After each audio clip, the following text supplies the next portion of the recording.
Hey there, welcome back to Ben in Berlin. Today guys, we're going to look at the Brandenburger Tor, the Brandenburg Gate, and find out why today it's still a symbol of both division and unity, why Napoleon marched through Berlin and stole the statue on top of the Brandenburg Gate, and also what you can do there today. Enjoy.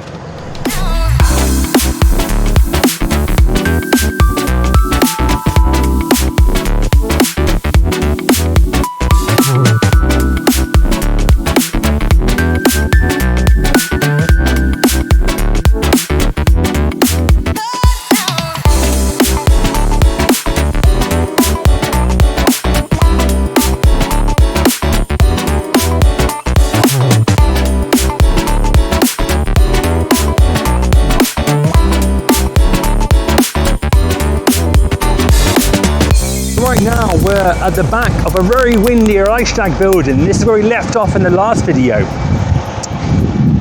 And I wanted to show you just how close the Brandenburger Tor, the Brandenburg Gate, is to this world famous Reichstag building.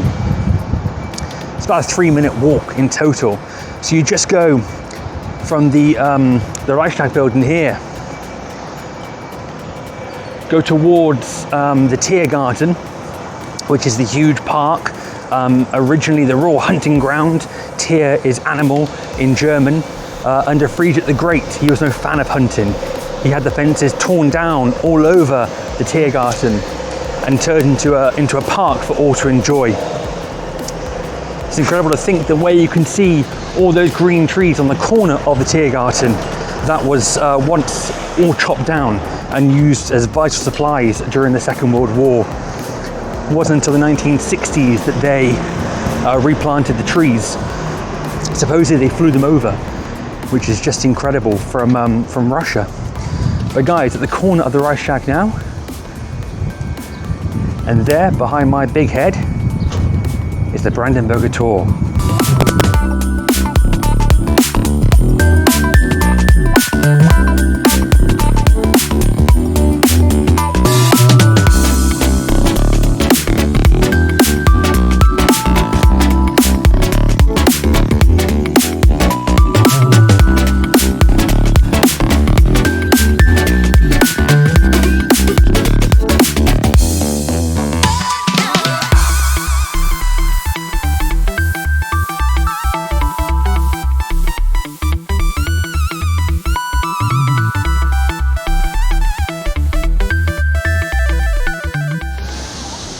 So folks, this is the world famous, the imposing, the renowned landmark of Berlin, the Brandenburger Tor, or the Brandenburg Gate. And you probably ask yourself, is why does Berlin have a huge gate like this that could almost be in ancient Greece? You can imagine this in Athens as the gateway to the Acropolis. And that's exactly what Friedrich Wilhelm II wanted. He wanted to commemorate a relationship or alliance he just formed with Britain and the Dutch Republic. And so he had this incredible gate built. But the reason why there is a gate in the first place is that Berlin used to be surrounded by a huge medieval wall all around the city. And it wasn't designed to stop imposing armies or invading armies. It was designed to monitor goods being brought into the city. All merchants or all travelers who were coming into Berlin were taxed upon the goods they were bringing into this city. There were 18 gates on land and 2 gates on the river. And the only gate that still stands today is the Brandenburger Tor. And the reason being is that this is the Royal Gate. So the gate was built in 1791. And one of the first events that took place here, major events that took place here, was that Napoleon came marching through Berlin in around 1806. And after he conquered these lands, he had a huge procession coming through the Brandenburg Gate. Now we saw the Quadriga on top, that statue on top there, and she's the goddess of peace or the goddess of victory, depending on who you ask. He liked her so much that he stole her and took her to Paris in France. A few years later, at the Battle of Waterloo, Britain and Prussia joined forces and defeated Napoleon. One general marched down from Waterloo in Belgium to Paris in France and took the Quadriga back and placed her back upon the Brandenburg Gate. This square next to it, it was renamed Parisiaplatz, or Paris Square, the reason being that the Berlin goddess of peace is always looking down upon Paris. So yeah, 1791. So this gate has lived a life that it's seen a lot. As well as Napoleon, you also had at the end of the First World War in 1918, the sailors and soldiers who rebelled and didn't follow the orders. They drove their vehicles through the central arches of the Brandenburg Gate, a sign of defiance, because up until that point, only the royal family can go through the central arches of the Brandenburg Gate. Everyday people will go through these smaller arches on either side of the gate. But this was a time when the First World War was coming to an end, and so they were showing the monarchy that was abdicating weren't going to follow these orders anymore. And it wasn't just the royal family who were allowed through it, also that general who did bring the Quadriga back, himself and his family were allowed through the central arches. In 1933, when Hitler and the Nazis were taking power, they marched their troops through the Brandenburg Gate at night time. It was a sign of this new political party and new power taking control. It was designed as a propaganda event. They held the torches high up in the night sky, and there are incredible photographs of this event in several of the museums in Berlin. But not everyone was a fan of what they saw. One illustrator who lived on this very square called Max Liebermann, he declared at the time, "I cannot eat for as much as I want to puke." That's how he felt about seeing the Nazis march through his Berlin. It made him want to throw up at the sight of it, but he was so ill from that thought he couldn't consume food to do it in the first place. In 1945, at the end of the Second World War, the only structure to really stand intact in this part of Berlin, other than the flaming ruins of the Reichstag just beyond it, was the Brandenburg Gate. It was still standing. It was covered in shrapnel marks from bullets and explosion debris cracking the stonework, but it was still standing. And folks, that's where we can end the history of this incredible gate. But then it lived through even more. It lived through the Cold War. And so the Berlin Wall was built in this part of the city. On this side of the Brandenburg Gate was the inner wall facing the east, all along here down Unter den Linden. On the other side of the Brandenburg Gate was the outer wall facing the west. So the famous Berlin Wall that stood for 28 years in this city, dividing it in two, was an inner wall and an outer wall. And so the Brandenburg Gate stood in between those two walls in an area that became known as the Death Strip, an area of land designed as a deterrent, trying to stop them crossing from one side to the other, usually from this side in the east over into the west, with the idea that you would have a better life. So for the 28 years that the Berlin Wall stood in this city, 1961 up until 1989, nobody could get up close to the Brandenburg Gate. You can see it from afar, but it was isolated in that death strip. If you would go close to it, you would be shot, and most likely you would be killed. But then when the Berlin Wall came down in 1989, there were huge celebrations here all around the Reichstag. Incredible celebrations long into the night, long into the weekend. It happened for days. You had apparently 1 million people all around this area and over towards the Reichstag as well. Similar celebrations were seen a year after in 1990 when the country was officially reunified and brought back together again. East and west of Berlin were no longer divided. They were once more one united city. And that's exactly why the Brandenburger Tor, or the Brandenburg Gate, is a symbol today, a celebration of unity. It was a symbol of division. That war came down. The Nazis were ended. It changed Berlin, it changed history. And so today, this is the foremost symbol for many of not just Berlin and not just Germany, but of Europe becoming one again after such terror and difficult times.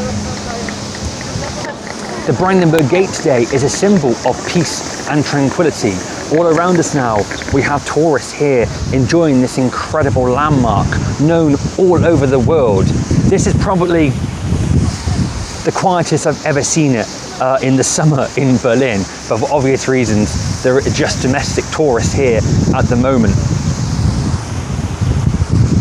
Also in the 1990s, you had a big discussion about what to do with the Brandenburg Gate. So yes, Berlin was once more Berlin, and yes, the German government were moving back to Berlin from Bonn. But what are they going to do here? The Brandenburg Gate stood on its own. All around it, the buildings had been destroyed during the Second World War and then torn down, or were badly destroyed and torn down, sometimes up until the 80s. But the question reigned here about what to do around the Brandenburg Gate. And some politicians argued they should start anew, maybe even tear this down and do something else here. But the actual reasoning that came through was chosen was they built a silhouette of what used to be here. So if we look around, just over here, we have buildings that are obviously modern, but very similar design of what was there before. And if I turn a little bit more, you can just about spot the American flag here, because this is the American embassy. And was their site before the Second World War, I should point out. On the opposite side, you'll find the French embassy just here. And then behind us, behind you guys, if you like, is the Hotel Adlon. And behind that, you'll find the British embassy as well. So they chose to build this silhouette of what it once looked like here on Platz Square. But folks, that is the history of just getting sprayed by the fountain. The wind just changed. It's actually quite cooling on a summer's day in Berlin. But that is the history of the Brandenburg Gate. Let's go discover what it's like today. Los geht's. So we've just been sat here on the side of Platz Square, and that fountain I mentioned that was keeping me cool is just here next to the American Embassy and also next to DZ Bank as well. But then we'll go to the centre of the square, or towards the centre. There's a few cars. It's mainly a pedestrian area here, but cars can drive around, and taxis, bicycles, scooters all around here. The scooters and bicycles are allowed through the arches of the gate. Behind us here, there's the Hotel Adlon. Now that's famous for being a very nice 5-star hotel with afternoon teas and lovely bedrooms, good restaurant, etc. But it was also the hotel where Michael Jackson famously hung his baby outside the window. So that's the reputation that hotel holds. It is a reconstruction of how the hotel used to be, but finished off in very similar architecture to what it had before. Opposite the Hotel Adlon, on this side, you'll find a Starbucks. And actually in the centre of Unter den Linden, which is the boulevard that starts here, you'll find a couple of stores selling beers and soft drinks and bratwurst and things like that. They can be a little bit more expensive than some of the other areas in Berlin. It's actually obviously quite a touristy area around here, and it can be a little bit pricier than what you find elsewhere. But let's make our way through the Brandenburg Gate. So on either side of the Brandenburger Tor, on this side you'll find an information centre, and then on the other side you'll find a place when it was open for peace and contemplation, a quiet space in there. So now we're going to go through the central arches of the Brandenburg Gate. Do walk through here, just watch out for the bicycles and the e-scooters. They can fly through at speed. And this is where the Prussian royal family would have walked through before the end of the First World War, when it was opened up to everyone after sailors and soldiers rebelled. So now going through the arches, bit of an echo as you walk through here. In the background here, you may spot the Siegessäule, the victory column, with golden Elsa on the top. And now on the other side of the Brandenburg Gate, and just behind me here, you may spot the Reichstag building, and then all behind us here with the trees is the Tiergarten. And actually what we can see here over in the road is where the Berlin Wall stood, the outer Berlin Wall. There are markings all through the centre of Berlin where the outer wall stood, to showcase where the wall was. There are some places where the wall still stands. Just 3% of the wall still stands today. So, crossing over the road away from the Brandenburger Tor, and as you go across the pedestrian crossing in the centre, as you walk over, you can see here on the ground this line of double row of cobblestones, and that marks where the outer wall of the Berlin Wall stood. There's some form of marking all along the 100 miles where the outer wall stood in Berlin. Hopefully you can still see it just running along. Where are we? Just running along here, going up towards, in fact it's even clearer, where are we, this side, just there you can see it going underneath. And that shows you just how close the Berlin Wall was to the Brandenburger Tor. And so for those 28 years the Berlin Wall stood in the city, you couldn't get up close to the Brandenburg Gate. So folks, that was the Brandenburger Tor, the Brandenburg Gate. In terms of what you can do here today, I recommend you come around this area and take just making sure the wind doesn't blow over the stand. You can come here today, take photographs, wander around here, wander towards the Reichstag. Just down on this side, a 5-minute walk is the Holocaust Memorial, or the Monument for the Murdered Jews of Europe. I wouldn't necessarily recommend coming here for restaurants or for drinks. There isn't too much choice. I would go more into the east side of Berlin. Well, it depends where you're staying. If you're staying on the west side, find somewhere local that looks pretty good, or indeed go to an area outside of Mitte, so away from the central part of Berlin, and then you'll find more certainly less expensive restaurants, but also various different cuisines as well from all over the world, including obviously traditional German cuisine. But yeah, guys, hope you enjoyed it. If you did, give it a like. Subscribe to the channel if you're new to this and would like to carry on watching these videos. Comment if you want to see something in particular in Berlin, and do share it with friends, family, colleagues, and everyone else in between. I'll see you guys soon. Tschüss.